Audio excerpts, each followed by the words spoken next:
Then, on the morning of November the 14th, something extraordinary unfolded.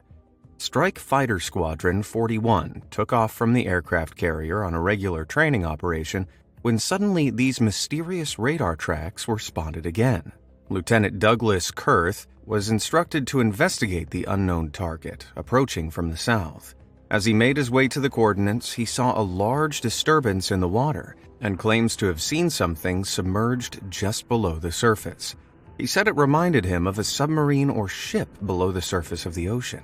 The strike group of ships did include the USS Louisville, a nuclear submarine, and it was in the vicinity, so it could have been the reason for the turbulence in the water, but what was witnessed later makes that idea seem implausible. You see, Kurth was joined by 2 other fighter jets, both containing 2 people each, the lead of which was piloted by Commander David Fravor. Fravor also claimed to have seen the disturbance on the ocean and described it as much larger than a submarine. As Kurth made his way back to the Nimitz, Commander Fravor and his wingman decided to take a closer look. Now, I'm going to show you the clip of Commander Fravor explaining this encounter in his own words in front of Congress, animating the story as he goes. We arrived at the location at approximately 20,000 feet in a controller called merge plot, which means that our radar blip was now in the same resolution cell as the contact.